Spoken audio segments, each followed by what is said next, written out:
Well, amid all these statements of intent, will Jake Paul and his team ever be able to win the argument over their credibility in the boxing world as they go laughing back to the bank? Why are they so bothered about it? No doubt, I don't think that Jake Paul and his brother and KSI and everybody else have been the great disruptors of the boxing world, Simon, in recent times. But will they ever be taken seriously by boxing enthusiasts if they keep putting on fights like Jake Paul against Mike Tyson? Well, Spencer Oliver was there, ringside, absolutely loving every minute of it last week when he was away with the Netflix boys. Why are they so concerned about being taken seriously by the rest of the boxing world? I think it's just that gladiatorial sport, isn't it? So, obviously, he's been in this discipline now for the last 4 years or so. It takes a lot of commitment, and the kid's training hard. And he just wants that respect and recognition. And I think that, obviously, the real boxing fan... The real boxing fan doesn't respect what he's doing, because of the opponents that he's picking. But it's a marketing genius. What he's doing right now is incredible. I think that all of us would agree with that. I think he is a bit of a marketing genius. Yeah. But this week, MVP Promotion was forced to hit back at accusations that some fans thought that the event was scripted. Now, why were people so convinced that it was scripted? Is that just social media noise? Absolutely. It wasn't scripted. It's just a fact, but Simon. You did see, I agree, but you heard Adam Cattrall talk about the fight over the weekend or the weekend before, where he talked about Tyson in the first couple of rounds being in range and having the ability to let his hands go and not doing it, which surprised Adam. Not the fact that he couldn't do it for 8 rounds, and not the fact that he couldn't get his feet into position for much longer than 2 or 3 minutes of this particular fight. But when in the first couple of rounds he did, he was kind of surprised that Tyson didn't deal with it the way he thought he would do. Yeah. So that now, what Jake Paul is doing, him and his brother are having all kinds of questions about their credibility right now. His brother's getting chased around the world for cryptocurrency challenges. But in this instance, there can be no validation from anybody with any substance, despite the best intents of Spencer and Gareth running around giving this fight some credibility when they were out there in America. This was never a credible fight. It should never have been allowed. And so the industry and the sport and anybody with half a brain has every right to pour scorn upon it. What they're doing is they're contesting the observation that this was some form of fraud and contrived. That means that ultimately people put bets on it, people that decided this was an event that was worth paying for because it had competitive jeopardy. They're not defending their reputation against the boxing circles because they'll never square that circle. They're defending it against the credibility of something that could have a contrived outcome that was already forecast. That's fair enough, but I suppose when your customers come from social media, you can't afford to discount their opinions either, because that's how they made their name. And part of this statement that intrigued me the most that they released yesterday was: trash talk and speculation are common in sports, and athletes and promoters need to tolerate nonsensical commentary, jokes and opinions. But suggesting anything other than the full effort from these fighters is not only naive, but an insult to the work that they put into their craft and to the sport itself. They're sounding a little bit too polished for misfits, aren't they? Are they in danger of thinking too mainstream? No, is that what they want? No, I don't think so. I think that he's just trying to get the message across that it wasn't scripted. It wasn't.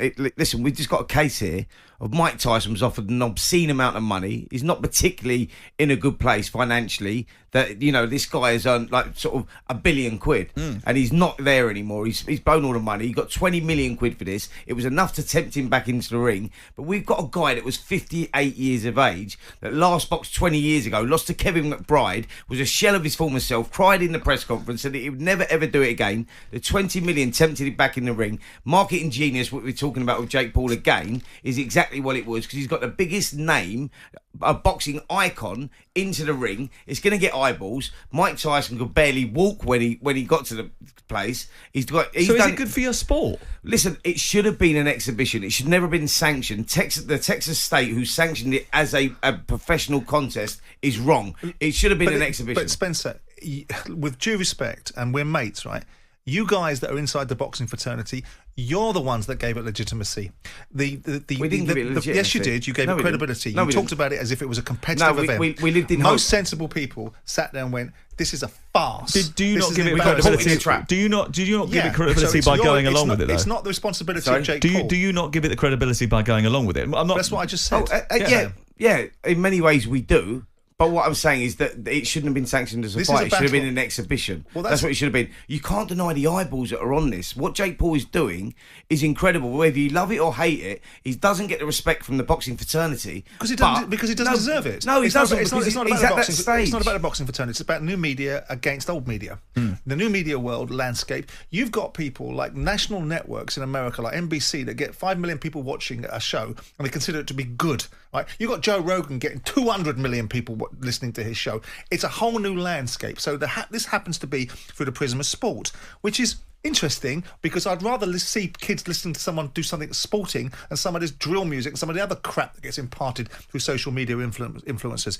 But the boxing world owned this by the intellectual capital that should know better, the sycophantic, the drivel that came out of some people's mouths about what Mike Tyson was going to do in this fight was embarrassing. So the fact that these guys want to get all pompous and up their own backsides and issue a statement about what they think they should and shouldn't be entitled to listen to kind of goes to your argument about how important you are. But the fact of the matter is, they are relatively important in a certain sphere. They are. Not in the sphere of boxing. But that's the key thing, right? Boxing gave it legitimacy, so boxing should have a word with itself. But if you start releasing statements and coming across as polished and as if you are some very well put together promotional event rather than what it is, well, they are. But if the audience that you're engaging with is a social media audience, so if you move away from that, so let me get this right. It's not really. So let me get this right. If you look at the box office numbers and the viewers that are on there, that was not all social media. They had 60 million plus people watching that fight. My point is, the people that start questioning you, you can become popular and build your reputation on YouTube, on social media, and then as soon as you get to the point where you think you've gone past that, you draw criticism, and that's a danger for them, isn't it? Well,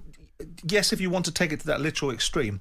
But the fact of the matter is, I would imagine, in order to be popular in order to have a huge recognisability, the main way that you do that is by dividing opinion. Because what you do is you engender two audiences, one that don't like you and like to see you get knocked on your ass, and the others that do like you and believe everything that comes out of your mouth. Now, so you think the controversy is a good thing? Listen, there's only one. The old expression: there's only one thing worse than people talking about you is people not talking about you. Nobody retains popularity ad infinitum. Everybody has to pivot. The Paul brothers and in different spheres have created a landscape for themselves in which they're very bright in what they're doing.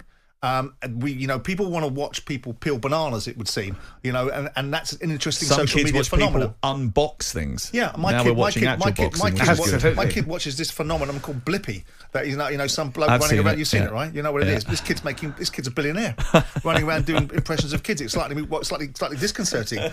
But the point of it. Do you watch that with your kid? I have watched it. Yeah, exactly. The tragedy is, you seem to know a lot about it. I relate to it. But sometimes you have to shut them up, Spencer. And if it's an iPad and Blippy, then you do it. Here you go.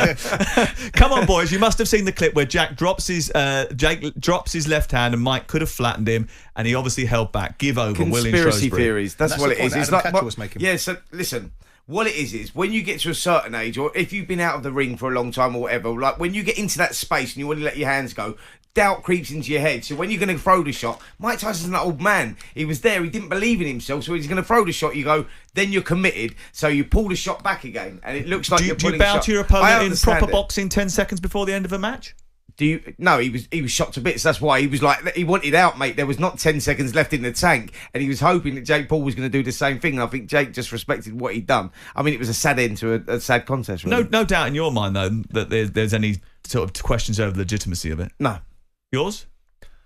Well, mine is seated in a deep level of disinterest. I knew he was going to... Just a yes or no, mate. That's all you wanted. It had no credibility for me. I sat there cringing at my friend over there and his little oppo, Gareth, out in America, running around trying to give this some sort of validity, getting all caught up in this nonsense. Was you watching it all, though, yeah? No, I didn't watch... Did you watch me running around talking about it? I saw you. Tragically... Oh, you watched me? I watched you in the middle of a street. You watched me, so there was interest there. It was a bit disconcerting. So there was interest there? No, because I had to do it on a bloody show. I said, we're not going to Spencer, are we? That was my comment. There was interest because we know we know that the streaming... You can't deny the numbers. Yeah, exactly. Yeah. Exactly. So, love or hate it, what Jake Paul's doing is genius at the moment.